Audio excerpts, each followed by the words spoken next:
નમસ્કાર વિદ્યાર્થી મિત્રો, ધોરણ 9 સામાજિક વિજ્ઞાન પાઠ 8 છે ભારતના રાજ્ય બંધારણનું ઘડતર અને લક્ષણ. હવે આપણે પહેલાં તો તે બંધારણ વિશે જોઈએ, બરાબર? તો બંધારણ વિશે તમે કે ભારતનું બંધારણ કોણે ઘડ્યું, ક્યારે ઘડ્યું? તો એનો પહેલો પ્રશ્ન એ છે કે ભારતનું બંધારણ 26 નવેમ્બર 1949માં ઘડવામાં આવ્યું હતું, બરાબર? અને અમલ ક્યારે કરવામાં આવ્યો? તો 26 જાન્યુઆરી 1950માં. એટલે પરીક્ષામાં ખાસ ધ્યાન રાખવાનું, ભૂલ કરતા હોય છે એટલે આ ભૂલ ન થાય કે ઘડતર ક્યારે કરવામાં આવ્યું અને અમલ ક્યારે કરવાનો. તો ફરી જોઈ લઈએ કે 26 નવેમ્બર 1949માં બંધારણનું ઘડતર કરવામાં આવ્યું અને 26 જાન્યુઆરી 1950ના દિવસ તેનો અમલ કરવામાં આવ્યો. હવે કે એ બંધારણ કોણે ઘડ્યું? તો એના વિશે પણ તમે જાણતા જ છતાં પણ કહી દો કે ડૉક્ટર બાબા સાહેબ આંબેડકરે કે બંધારણ ઘડ્યું હતું. હવે પ્રશ્ન એ છે કે બંધારણનો અર્થ શું છે, બરાબર? તો બંધારણ એટલે કોઈ પણ દેશનું શાસન ચલાવવા માટે ઘડવામાં આવેલા નિયમોના વ્યવસ્થિત સંગ્રહને દેશનું જે બંધારણ કહેવામાં આવે છે. પ્રશ્ન આવે કે બંધારણનો અર્થ સમજાવો અથવા તો કે બંધારણ એટલે શું? તો શું હશે જવાબમાં? કોઈ પણ દેશનું શાસન ચલાવવા માટે ઘડવામાં આવેલા નિયમોના વ્યવસ્થિત સંગ્રહને દેશનું બંધારણ કહેવામાં આવે છે, બરાબર? હવે કે બંધારણનું મહત્વ શું છે? આ અર્થ હતો. હવે કે બંધારણનું મહત્વ શું છે? તો કે બંધારણના મહત્વ શું હશે કે બંધારણ એ દેશના પાયાનો એક મહત્વનો દસ્તાવેજ ગણવામાં આવેલો છે. એટલે એ બંધારણના જોગવાઈના આધારે કે આપણા દેશમાં કેટલાક કાયદાઓ ઘડવામાં આવતા હોય છે અને એ દેશના કાયદાઓના બંધારણને સુસંગત બંધારણની જોગવાઈઓને આધીન હોવા જોઈએ. કે કોઈ પણ બંધારણ જે ઘડવામાં આવે તો કે એ કાયદા જે બંધારણ સુસંગત અને બંધારણની જોગવાઈના આધીન હોવા જોઈએ. બંધારણ કાયદાઓથી સર્વોપરી પડઘો હોય છે. એટલે કે સમય પ્રમાણે બંધારણમાં સમય પ્રમાણે બદલાતી જતી લોકોની જરૂરિયાતો, અપેક્ષાઓ, આકાંક્ષાઓ, ઈચ્છાઓ અને લોકોની ઉચ્ચ ભાવનાઓનો પડઘો જોવા મળતો હોય છે. એટલે ટૂંકમાં પ્રશ્ન એ છે કે બંધારણ એ જીવન અને મૂળભૂત દસ્તાવેજ કહેવાય છે. જો આ ખાલી જગ્યા અથવા તો એક વાક્યનો પ્રશ્ન આવે તો શું છે કે બંધારણ એ જીવન અને મૂળભૂત દસ્તાવેજ ગણવામાં આવેલો છે. હવે પ્રશ્ન એ છે ટૂંકમાં છે કે બંધારણ ઘડવા માટે કઈ કઈ પ્રક્રિયાઓ હાથ ધરવામાં આવી, બરાબર? તો કે આઝાદી જ્યારે પ્રાપ્ત થઈ અને એ સમયમાં બ્રિટિશ સરકાર દ્વારા 25 માર્ચ 1946ના રોજ 3 સભ્યોની કેબિનેટ મિશન ભારતને આઝાદી ઉકેલવા માટે એનો ઉકેલ જે છે એ ઉકેલ શોધવાનું કાર્ય સોંપવામાં આવ્યું કેબિનેટને. અને ત્યાર પછી કે જે બંધારણ ઘડવામાં આવ્યું એ બંધારણના ઘડતર અંગે એક માળખું ઘડવા માટે બંધારણ સભાની રચના કરવામાં આવી હતી. હવે જોઈએ કે બંધારણમાં કુલ કેટલા સભ્યો હતા? કે બંધારણ એ યોજવામાં એમાં જે સભામાં સભ્યો કુલ કેટલા હતા? તો આ ખાલી જગ્યા છે, ધ્યાન રાખજો કે 385 સભ્યો હતા. કેટલા? 385. હવે એમાં જુદી જુદી કોમ, ધર્મ, જાતિ અને ભૌગોલિક પ્રદેશોની વ્યક્તિઓ, રાજકીય અપેક્ષા અને પ્રતિનિધિઓ તેમજ જુદા જુદા તજજ્ઞ કે જે માહિતગાર, વિશેષ જાણકારી ધરાવનાર એવા વ્યક્તિઓનો સમાવેશ કરવામાં આવ્યો હતો. આ ઉપરાંત કે આમાં સભ્યોમાં બીજા ઘણા જે નેતાઓના નામ તમે સાંભળેલા કે જવાહરલાલ નહેરુ છે, સરદાર વલ્લભભાઈ પટેલ, મૌલાના અબુ કલામ, શ્યામજી પ્રસાદ મુખર્જી, એચ.પી. મોદી, ત્યાર પછી કનૈયાલાલ મુનશી, ગોપાલ સ્વામી આયંકર. આમ વિદ્યાલક્ષ્મી જે સ્ત્રીઓમાં જોઈએ તો 2 સ્ત્રીઓ કે એક સરોજની નાયડુ અને વિદ્યાલક્ષ્મી પંડિત વગેરેનો કે આ બંધારણના જે સભ્યોનો સમાવેશ કરવામાં આવ્યો હતો. હવે જુઓ કે બંધારણ સભાના અધ્યક્ષ તરીકે કોણ હતા? જો આમાં પણ પરીક્ષા પરીક્ષામાં પ્રશ્ન પૂછાય તો ઘણા વિદ્યાર્થીઓ ભૂલ કરતા હોય છે. પ્રશ્ન શું છે કે બંધારણ સભાના અધ્યક્ષ તરીકે તો ડૉક્ટર રાજેન્દ્ર પ્રસાદ હતા. કોણ? ડૉક્ટર રાજેન્દ્ર પ્રસાદ. હવે જો પ્રશ્ન આવે કે બંધારણ સમિતિના એટલે બંધારણની ખરડા સમિતિના અધ્યક્ષ, એટલે આમાં ભૂલ કરો તમે. તો ખરડા સમિતિના આવશે તો ડૉક્ટર ભીમરાવ આવશે, બરાબર. અને અધ્યક્ષ તરીકે આવશે તો કોણ આવશે? ડૉક્ટર રાજેન્દ્ર પ્રસાદ. હવે બંધારણ જે ઘડવામાં આવ્યું એ બંધારણ ઘડવા માટે કેટલો સમય થયો? તો એની કામગીરી કેટલા સમય સુધી ચાલી હતી? તો પહેલાં તો કે ડિસેમ્બર 1946 થી શરૂઆત કરી અને બંધારણ સભાએ 2 વર્ષ 11 માસ 18 દિવસોમાં કે મળેલી કુલ 166 બેઠકોએ આ કામગીરી પૂરી કરી હતી. ટૂંકમાં અહીંથી શરૂ થાય છે, ધ્યાન રાખજો કે બંધારણ સભાની કામગીરી મેં કહ્યું ને કે 3 માર્ક બીજે ટૂંકમાં આવે છે. તો ક્યારે બંધારણ સભાની કામગીરી 9મી ડિસેમ્બર 1946 થી શરૂ થઈ અને એ 2 વર્ષ 11 માસ 18 દિવસ કુલ 166 બેઠકો મળી અને આ કામગીરી પૂર્ણ કરી હતી. હવે આ પ્રક્રિયામાં શું છે કે તેઓ દુનિયાના જુદા જુદા દેશના બંધારણના મહત્વના લક્ષણોનો અભ્યાસ કરે કે આપણું જે બંધારણ ઘડવામાં આવ્યું તો એ બંધારણના જે ઘડવૈયાઓ હતા, જે ઘડતર કર્યું, એ લોકોએ શું કર્યું કે વિશ્વના દેશોના બંધારણનો અભ્યાસ કર્યો અને એ બંધારણના અભ્યાસ કર્યા પછી એમાંથી જે કંઈ સારી સારી બાબતો હતી એ બાબતો લઈ આપણા બંધારણમાં એનો સમાવેશ કરવામાં આવ્યો હતો, બરાબર. તો એમાં કેટલાક ત્યાર પછી કે સુધારા વધારા સાથે કરી 441 અનુચ્છેદ આર્ટિકલ્સ પ્રમાણે 12 પરિશિષ્ટ થયા. 26 નવેમ્બર 1949ના રોજ મેં આગળ તમને શરૂઆતમાં જ કહ્યું કે એ સમયે બંધારણ સભામાં બંધારણ સર્વાનુમતે એટલે કે સર્વ બધાના હાજરીમાં એટલે કે દરેકની મંજૂરી પછી કે એ પસાર થયું. અને આગળ મેં કહ્યું કે 1950માં 26 જાન્યુઆરી ભારતના બંધારણનો અમલ થયો અને એ સમયથી એટલે એ દિવસથી એક ભારત પ્રજાસત્તાક રાષ્ટ્ર ઘોષિત થયું હતું. એટલે આપણે 26 જાન્યુઆરીના દિવસે પ્રજાસત્તાક દિન તરીકે ઉજવણી કરીએ છીએ. પરીક્ષામાં પ્રશ્ન આવે કે 15મી ઓગસ્ટ ક્યારે ઉજવવામાં આવે છે, 26મી જાન્યુઆરી, તો એ પ્રજાસત્તાક દિન ગણવામાં આવે છે કે સ્વાતંત્ર્ય દિન? તો અત્યાર સુધી પેપરોમાં ચેક કરે એટલે આ જ ભૂલ કરતા હોય છે કે જ્યાં સ્વાતંત્ર્ય દિન હોય ત્યાં શું કરશે કે 26મી જાન્યુઆરી હોય ત્યાં લખી દે, પ્રજાસત્તાક હોય ત્યાં સ્વાતંત્ર્ય દિન લખી દેતા હોય. એટલે આ ભૂલ કરવાય એટલે થાય ના, એટલું ધ્યાન રાખજો, બરાબર. હવે આમુખ શું છે? પ્રશ્ન છે કે આમુખ શું છે? તો કે આમુખનું જે બંધારણ છે એ બંધારણ શરૂઆતમાં કે એક હાથરૂપ સ્વરૂપે એક વિશિષ્ટ સ્થાન ધરાવતું હતું. બંધારણની શરૂઆત આમુખથી થાય છે. જો ખાલી જગ્યા ચોપડી લઈને બેઠા હો તમે પેન્સિલથી તેની નીચે તમે લીટી દોરી દે, બરાબર. કે બંધારણની શરૂઆત ક્યાંથી? તો આમુખથી થાય છે. એટલે આમુખમાં કેટલાક હવે પુસ્તકમાં છે કે આપણું બંધારણનું જે સંવિધાન છે, બરાબર, એ જોઈ લેજો. અને એમાં આમુખમાં કે સમાનતા, સ્વતંત્રતા, બંધુત્વતા, ન્યાય આ બધાનો જે સમાવેશ કરવામાં આવેલો છે. તો આમુખનું મહત્વમાં શું, આમુખ શું છે તે જોઈએ. તો 1976માં 42 બંધારણના સુધારામાં આમુખમાં એક સાર્વભૌમ શબ્દ પછી સમાજવાદ, બિનસાંપ્રદાયિક શબ્દોનો ઉમેરો કરવામાં આવ્યો હતો. એટલે કે રાષ્ટ્રીય એકતા અને રાષ્ટ્રીય અખંડિતતાનો સમાવેશ કરવામાં આવ્યો. આપણા બંધારણના જે આમુખમાં એટલે કે કેટલાક મૂળભૂત હેતુઓ, ધ્યેય, આદર્શો અને સિદ્ધાંતોને કે મહત્વ આપવામાં આવેલું છે. હવે આમુખનું મહત્વ શું છે? તો આમુખને બંધારણનો આત્મા કયો છે? આ પણ જોડકામાં, વિકલ્પમાં કે ખાલી જગ્યામાં, બરાબર. કે આમુખને બંધારણનો શું કયો છે? આત્મા કયો છે. એટલે એનું સવિશેષ મહત્વ દર્શાવવામાં આવેલું છે.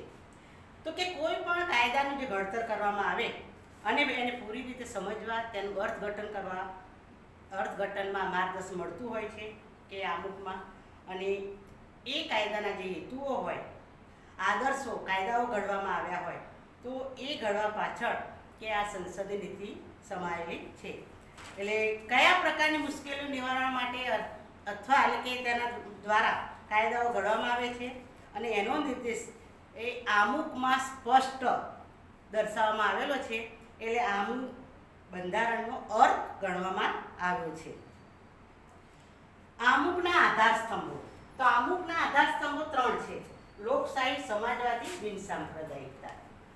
હવે ભારત એક લોકશાહી દેશ ગણવામાં આવેલો છે, બરાબર. હવે લોકશાહીની વ્યાખ્યા શું છે અને લોકશાહીની વ્યાખ્યા કોણે આપી? તો અબ્રાહમ લિંકને લોકશાહીની વ્યાખ્યા આપી હતી. તો લોકશાહી એટલે લોકોથી, લોકો વડે અને લોકો દ્વારા ચાલતું શાસન, એને લોકશાહી કહેવામાં આવતું હોય છે. તો કે ભારતના બંધારણમાં ભારતના લોકોને આખરી સાર્વભૌમ સત્તા સોંપવામાં આવેલી છે. એટલે કોઈ એક વ્યક્તિ વર્ગનું શાસન નથી, પરંતુ એ સત્તાની અંતિમ બાગડોર કે લોકોના હસ્તક કરવામાં આવેલી છે. રાજ્ય અમુક સત્તા અમુક વ્યક્તિઓના હાથમાં નિરંકુશ રીતે સ્થાપાયેલી હોતી નથી, પરંતુ લોકોના હાથમાં હોય છે. એટલે લોકશાહી એક રાજ્ય વ્યવસ્થા છે. એમાં સામાજિક, આર્થિક, રાજકીય ન્યાય મેળવી શકતા હોય, એટલે કે રાજ્ય વ્યવસ્થામાં ભાગ લેવાનો અધિકાર ધરાવતા હોય છે. હવે લોકશાહીમાં પ્રજા દ્વારા જે ચૂંટાયેલા સભ્યો હોય, એમાં કે જ્યારે ચૂંટણી યોજવામાં આવતી હોય તો એ સમય કે પુખ્ત વય મતાધિકાર, એટલે કે 18 વર્ષ પછીના દરેક સ્ત્રી પુરુષને મત આપવાનો અધિકાર પ્રાપ્ત થયેલો છે. કે બંધારણના સાર્વત્રિક પુખ્ત વય મતાધિકાર ધોરણે મતદારોએ ચૂંટેલા પોતાના પ્રતિનિધિઓ દ્વારા લોકસભા કારોબારી એટલે પ્રધાનમંત્રી વહીવટી તંત્રને જવાબદાર હોય છે. હવે કારોબારી જે અબાધિત સત્તા નથી હોતી, એટલે એને નિયમ સમય મર્યાદા સુધી એને એક અમુક સમય સુધી એ સત્તાનું કાર્ય સોંપવામાં આવતું હોય છે. હવે પ્રશ્ન છે કે પ્રધાનમંડળની રચના સંસદમાંથી જ કરવામાં આવે છે. એટલે કે પ્રધાનમંડળ કોને જવાબદાર છે? જો આ પ્રશ્ન છે, પ્રધાનમંડળ સંસદને જવાબદાર હોય છે. કોને? સંસદને જવાબદાર હોય છે. એટલે આગળ મેં કહ્યું કે અને તે વ્યક્તિ સાર્વત્રિક એટલે કે કોઈ પણ નાગરિકના બંધારણમાં અમુક નક્કી કરેલી જે લાયકાતો હોય ધરાવતો હોય તે સાર્વત્રિક પુખ્ત વય મતાધિકારથી ચૂંટાઈ આવતો હોય છે અને વંશ પરંપરા વારસાને આધીન આ પદ પ્રાપ્ત કરી શકતો નથી. કે પહેલાંના સમયમાં શાસન કેવું વંશ પરંપરા કે રાજા કરે પછી એનો દીકરો કરે, પણ અત્યારે એવું નથી, બરાબર. એટલે એ વંશ પરંપરાગત શાસન પ્રાપ્ત કરી શકતો નથી અને એ જે ચૂંટાયેલા એ 5 વર્ષ સુધી સત્તા પર રહી શકતો હોય છે. લોકશાહીમાં ભારતીય બંધારણના મૂળભૂત હક્કો, રાજનીતિ માર્ગદર્શક સિદ્ધાંતો, સ્વતંત્ર એટલે ધારાસભા, નિષ્પક્ષ ન્યાયતંત્ર, ચૂંટણી પંચની રચના, આ બધી જે જોગવાઈઓ છે એ ભારતના લોકશાહી રાજ્ય તરીકે ઘોષિત કરવામાં આવી છે. હવે બીજું છે સમાજવાદી. તો સમાજવાદીમાં ભારતમાં 1976માં કટોકટી શાસન દરમિયાન લગભગ બંધારણ 42 જેટલા સુધારા કરવામાં આવ્યા હતા અને એ 42 સુધારા દ્વારા આમુખમાં સમાજવાદી શબ્દ ઉમેરવામાં આવ્યો હતો. પછી આ શબ્દ ઉમેરવામાં આવ્યો હતો અને એ બંધારણની જોગવાઈ અનુસાર પ્રત્યક્ષ પરોક્ષ રીતે સામાજિક ક્રાંતિ દ્વારા સામાજિક આર્થિક સમાનતાને કલ્યાણ રાજ્ય એટલે કે મુખ્ય ધ્યેય શું કે સામાજિક સમાજવાદી કે સમાજમાં લોકોને પરિવર્તન લાવવા માટે જે પ્રયત્નો કરવામાં આવ્યા હતા. આમુખમાં તમામ નાગરિકોને સમાજ ક્ષેત્રે, રાજકીય ક્ષેત્રે અને આર્થિક ક્ષેત્રે ન્યાય મળે, દરેકને સમાનતા પ્રાપ્ત થાય. એટલે આ જે સમાજવાદી રચના કરવામાં આવેલી છે. હવે એમાં બિન સાંપ્રદાયિકતા. તો બિન સાંપ્રદાયિકતા તમે 8માં ભણી ગયા, બરાબર. એની ટૂંકનોંધ આવે છે કે આ પણ ટૂંકનોંધ છે, આ પણ ટૂંકનોંધ છે. બિન સાંપ્રદાયિકતા એટલે શું? એટલે 1976માં 42ના જે બંધારણીય સુધારામાં કે આમુખમાં બિન સાંપ્રદાયિકતાનો શબ્દ ઉમેરવામાં આવ્યો હતો. તો ભારત એક ધર્મનિરપેક્ષ બિન સાંપ્રદાયિક રાજ્ય છે. એટલે બંધારણ અનુસાર કેટલીક બંધારણની જોગવાઈ અનુસાર ભારત ધાર્મિક રાજ્ય બની શકે નહીં. ભારતના રાજ્યને પોતાનો કોઈ એટલે કે ટૂંકમાં કહેવાનો મતલબ એ છે કે દરેક પોતપોતાની ઈચ્છા પ્રમાણે ધર્મ પાળી શકતા હોય છે. કોઈના પ્રત્યે એવી કોઈ બાંધછોડ રાખવામાં આવી નથી. દરેક પોતાની ઈચ્છા પ્રમાણે, એટલે કોઈ ધર્મ નથી હોતો, બરાબર? એટલે એમાં કોઈ એની દખલગીરી કરતું નથી. પોતે હિન્દુ હોય, મુસ્લિમ હોય, શીખ હોય, ગમે તે પોતાની ઈચ્છા અનુસાર તે ધર્મ પાળી શકતો હોય છે. એટલે રાજ્યમાં કોઈ ધાર્મિક પ્રવૃત્તિમાં કોઈ ટેકો આપી શકે નહીં અથવા એને કોઈ દખલગીરી કરી શકતો નથી. એટલે આમ ધર્મનિરપેક્ષ પ્રવૃત્તિ સાથે ધર્મની સાથે એનું જોડાણ કરવામાં આવ્યું નથી. કોઈ પણ દેશનો નાગરિક પોતાની ઈચ્છા અનુસાર ગમે તે ધર્મ પાળી શકતો હોય છે અને એમાં કોઈ ભેદભાવ રાખવામાં આવ્યો નથી. ગમે તે સ્થળે પણ નોકરી પણ કરી શકતો હોય છે. આમ સર્વધર્મ સમદ્રષ્ટિ સર્વભાવના વિકસાવવામાં આવેલી છે. હવે બંધારણના મૂળભૂત લક્ષણો છે. હવે એ લક્ષણો કેટલા છે? લગભગ 14 લક્ષણો છે, બરાબર? એટલે ટૂંકમાં પૂરું એક ભાગ પૂરો છે. મૂળભૂત લક્ષણો છે 14 લક્ષણો છે, બરાબર? તો આગળ મેં કહ્યું કે 26 જાન્યુઆરી 1950માં અમલમાં આવેલ વિશ્વમાં સૌથી મોટો વિસ્તૃત વિગતપૂર્ણ ભારતના લેખિત બંધારણમાં કેટલાક કે વિશિષ્ટ મૂળભૂત લક્ષણો છે. એમાં પહેલું છે લેખિત દસ્તાવેજ.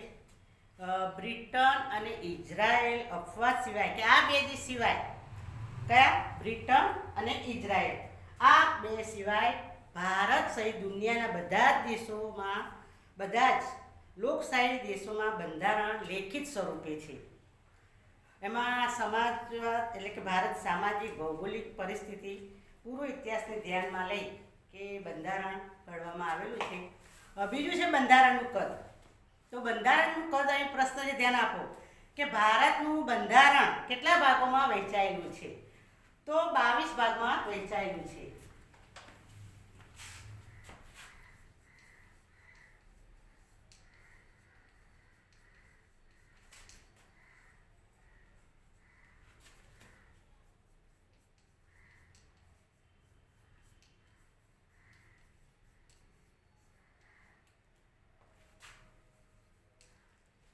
બરાબર? કેટલા? 22 ભાગમાં વહેંચાયેલો છે.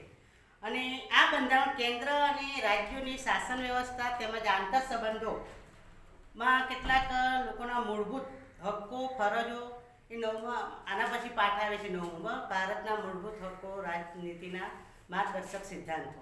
તો આમાં કે લોકોના મૂળભૂત હક્કો, ફરજો, રાજનીતિના માર્ગદર્શક સિદ્ધાંતો, ન્યાયતંત્ર, ચૂંટણી પંચ, સ્થાનિક સ્વરાજની સંસ્થાઓ, લઘુમતી, પછાત વર્ગના, આ બધાની સમૂહોની ખાસ જોગવાઈ કરવામાં આવેલી છે. અને એના કારણે કે આપણું જે બંધારણ છે એ બંધારણના દુનિયાના બીજા અન્ય બંધારણ કરતાં વિસ્તૃત, લાંબુ અને વિગતવાર છે. ત્રીજું છે એક જ નાગરિકત્વ. કે અમેરિકા જેવા દેશમાં દરેક દેશમાં બેવડું નાગરિકત્વ ધરાવે છે. અમેરિકા જેવા દેશમાં દરેક વ્યક્તિ બેવડું, કે એટલે કે એક યુનાઇટેડ સ્ટેટ્સ ઓફ અમેરિકા અને બીજું છે પોતે રાજ્યમાં. એટલે કે અમેરિકામાં બેવડું નાગરિકત્વ, એટલે કે જે દેશમાં રહેતા હોય એ, બરાબર, અને બીજું જે રાજ્યમાં વસતો હોય, એટલે કે એને બેવડું નાગરિકત્વ ધરાવતા હોય છે. જ્યારે ભારતમાં શું છે કે ભારતમાં ગમે તે રાજ્યમાં આપણે રહેતા હોય, પરંતુ કેવું છે?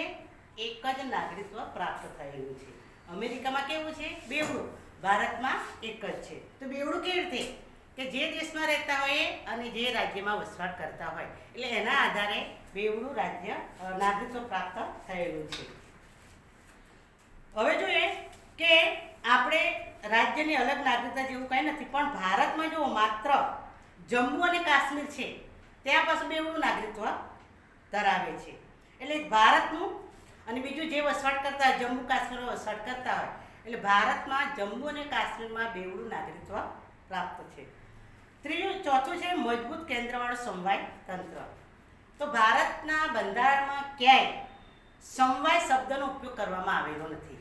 એટલે ફેડરલ બંધારણ ભારતે રાજ્ય સંઘનો યુનિયન ઓફ સ્ટેટસ તરીકે જ વર્ણવે છે. કે ભારત એક સંઘીય રાજ્ય છે અને એ સંઘ શબ્દ દ્વારા ભારતમાં એકમ રાજ્ય ક્યારે પણ બદલી શકાય એમ નથી. એટલે કે કાયમી લેખિત સ્વરૂપે બંધારણમાં સ્પષ્ટતા કરવામાં આવેલી છે, પણ એકમ રાજ્યોથી તે કેન્દ્રથી છૂટા પાડવાનો કોઈ અધિકાર આપવામાં આવેલો નથી. એમાં 3 ભાગ પાડવામાં આવેલા છે. જે ચોથું મેં કહ્યું, મજબૂત કેન્દ્રવાળું સમવાય તંત્ર. તો કહે કે કેન્દ્ર એટલે કે સંઘ યાદી, બીજું રાજ્યની યાદી અને સંયુક્ત યાદી. આ પ્રમાણે તમારો પ્રશ્ન આવે, બરાબર, કે ભારતમાં કેન્દ્ર રાજ્યો વચ્ચે સત્તાનું જે સ્પષ્ટ વિશદ વિભાજન કરવામાં આવેલું છે, એમાં 3 યાદીઓ બંધારણમાં મૂકવામાં આવેલી છે. તો કઈ 3 યાદી છે? કેન્દ્ર, રાજ્ય અને સંયુક્ત. હવે આમાંથી પાછા હેતુલક્ષી પ્રશ્ન આવે કે કેન્દ્ર યાદીમાં કેટલા વિષયોનો સમાવેશ કર્યો છે, કયા કઈ બાબતોનો. તો છે ધ્યાન આપો, સંઘ યાદી, એ પણ ખાલી જગ્યા આવેલી પરીક્ષામાં, કે કેન્દ્ર યાદી એટલે કે સંઘ યાદીમાં 97 વિષયોનો સમાવેશ કરવામાં આવેલો છે. અને કઈ કઈ બાબતો? તો કે વિદેશી બાબતો, સંરક્ષણ, અણુશક્તિ, નાણું, વીમો, બેંક, તાર ટપાલ, રેલવે, રાષ્ટ્રીય મહત્વ ધરાવતા, એટલે આ બધી બાબતોનો સમાવેશ કરવામાં આવેલો છે. બીજું આવશે રાજ્યોની યાદી. તો આમાં પણ કે રાજ્યોની યાદીમાં કેટલા વિષયોનો સમાવેશ કર્યો છે? 66 વિષયોનો સમાવેશ કરવામાં આવે. કેટલા? 66 વિષયોનો. હવે એના પર કઈ કઈ બાબતો છે તો જોઈએ. શિક્ષણ, ત્યાર પછી કાયદો અને વ્યવસ્થા, સ્થાનિક સ્વરાજ્યની સંસ્થાઓ, કૃષિ, સિંચાઈ, આરોગ્ય, રાજ્યોની આંતરિક વેપાર વાણિજ્ય વિષયક બાબતોનો સમાવેશ કરવામાં આવેલો છે. ત્રીજું છે સંયુક્ત યાદી. તો સંયુક્ત યાદીમાં 47 વિષયોનો સમાવેશ કરવામાં આવેલો છે. તો એમાં કઈ કઈ બાબતોનો સમાવેશ થયેલો છે? તો ફોજદારી બાબત, લગ્ન, છૂટાછેડા, ભરણ પોષણ, શિક્ષણ, આયોજન, વ્યાપારી સંઘ વગેરેનો સમાવેશ કરવામાં આવેલો છે. શેષ સત્તા. તો આ એક વાક્યનો પ્રશ્ન છે કે શેષ સત્તા એટલે શું?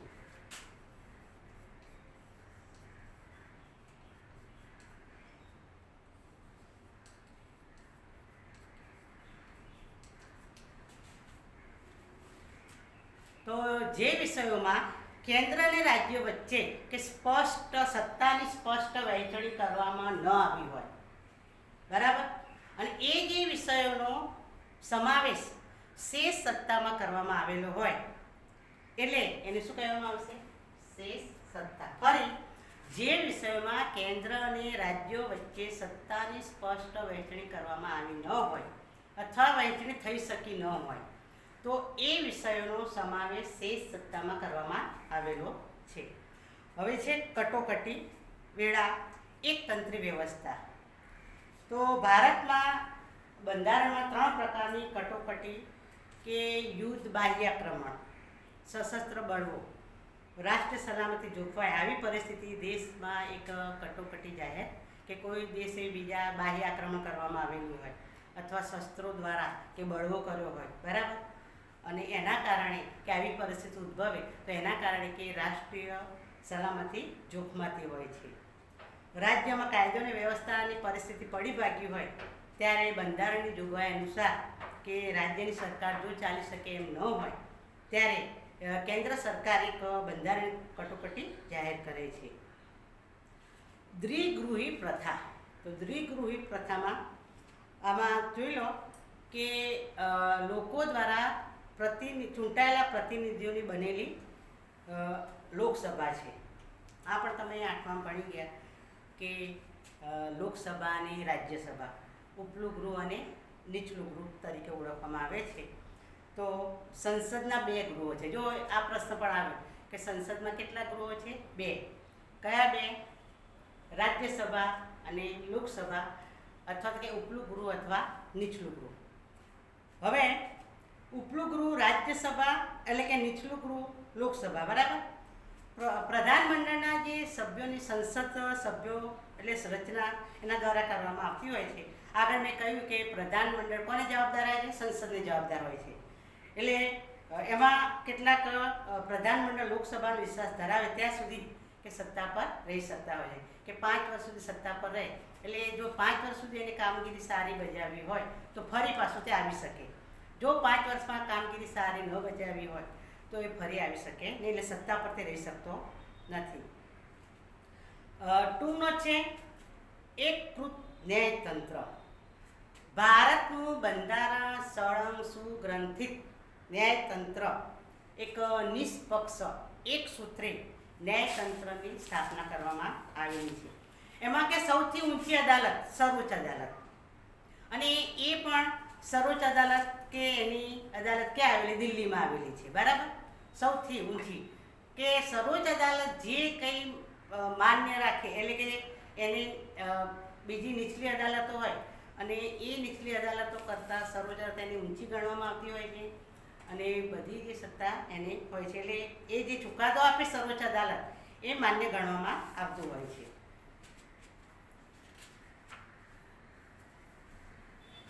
બંધારણમાં સુધારો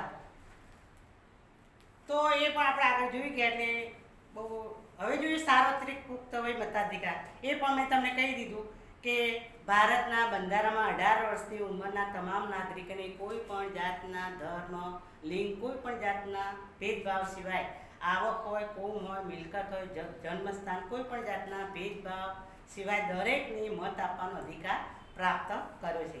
કોણ ન મત આપી શકે?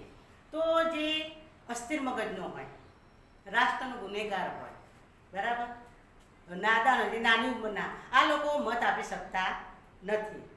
ધર્મ નિરપેક્ષતા એ પણ મેં તમને કહ્યું કે બિન સાંપ્રદાયિકતા, કે આગળ આપણે જોઈ ગયા અમુકમાં કે બંધારણમાં દરેક ધર્મને સર્વ ધર્મ સમાન દ્રષ્ટિ, સમાન દરજ્જો આપવામાં, એટલે કે આદરભાવ સ્વીકારવામાં આવેલો છે. કોઈ પણ જાતના પક્ષપાત સિવાય દરેક પોતાની ઈચ્છા અનુસાર ધર્મ પાળી શકતો હોય છે અને પોતે પોતાની ઈચ્છા અનુસાર ધર્મનું આચરણ કરી શકતો હોય છે. હવે અદાલત, તો અદાલત સમીક્ષા બંધારણ વિશિષ્ટ લક્ષણ છે. એટલે સંઘ રાજ્ય દરેક પોતાના કાર્યક્ષેત્રોમાં રહી કામ વહીવટ કરે અને એ જોવાની બધી સત્તા અદાલતને સોંપવામાં આવેલી હોય છે. એટલે સંસદની સત્તાઓ અવગણ્યા વગર અદાલતની સમીક્ષાઓ, સિદ્ધાંતો વચ્ચે અદાલતી ચુકાદાઓ, બંધારણના સુધારાઓ સમીક્ષા કરવા સત્તાને અદાલતને સોંપવામાં આવેલી હોય છે. એટલે બંધારણના મૂળભૂત જોગવાઈઓ માટે એ સુસંગત નથી, ગેરબંધારણ ઠેરવી એને રદબાતલ જાહેર કરવામાં આવતું હોય છે. મૂળભૂત હક્કો, ફરજો, તો ભારતના લોકો એક સ્વતંત્ર રાષ્ટ્ર નાગરિક તરીકે કે એ નાગરિક પોતે ગૌરવભર્યું જીવન જીવી શકતો હોય છે. અને બંધારણના કેટલાક જે મૂળભૂત હક્કો આપવામાં આવેલા છે, એટલે કે સર્વાંગી દરેક ક્ષેત્રે વિકાસ માટે, રાષ્ટ્રના વિકાસ માટે જરૂરી છે સ્વતંત્રતાની ખાતરી. આમાં બંધારણના મૂળભૂત હક્કો, ફરજો કે 9મા પાઠ છે. બરાબર, એટલે વિગતવાર આપણે સમજીશું. પછાત વર્ગોને આદિવાસી માટે કેટલીક જોગવાઈઓ ધરવામાં આવેલી છે કે સમાજમાં ઘણા લોકો પછાત વર્ગો, પછાત જાતિઓ, કેટલાક સમુદાયો, ઉત્કર્ષો કે એ લોકો કેટલાક લાભોથી તેઓ વંચિત રહી જતા હોય છે. બરાબર, અને બીજું કે સામાન્ય પ્રવાહમાં ભેળવવા માટે સક્ષમ બનાવવા માટે ભારતના બંધારણમાં કેટલીક જોગવાઈઓ હાથ ધરવામાં આવેલી છે. ધારાગૃહમાં સ્થાનિક સ્વરાજ્યની ચૂંટણીઓમાં રાજકીય પ્રતિનિધિત્વ પૂરું પાડે એ માટે કે પછાત વર્ગના લોકોને અનામત બેઠકો ફાળવવામાં આવેલી હોય છે. એ પ્રમાણે સરકારી નોકરીઓમાં, શિક્ષણ ક્ષેત્રે પ્રવેશ માટે આ બધા જે અનામતના જે કોટા હોય છે, બરાબર, એની બેઠકો વસ્તીના પ્રમાણ ફાળવી અને એ પછાત વર્ગના લોકોને સમાન તક મળી રહે, એમના બાળકો કે સારું શિક્ષણ મેળવી શકે, બીજું કે એમને શિષ્યવૃત્તિનો લાભ મળી શકે, બીજી સગવડો મળી શકે, ફીમાં માફી મળી શકે. આમ હકારાત્મક ભેદભાવ અને રક્ષણાત્મક ભેદભાવ નીતિનો ખાસ આ બંધારણમાં સમાવેશ કરવામાં આવેલો છે. અહીં આપણો પાઠ પૂરો થઈ જાય છે. નોટમાં બધા જે પ્રશ્નો છે લખી કાઢજો. બરાબર, હેતુલક્ષી પ્રશ્નો જે મેં કહ્યા એ પ્રમાણે તમે તૈયાર કરી દેજો. આભાર.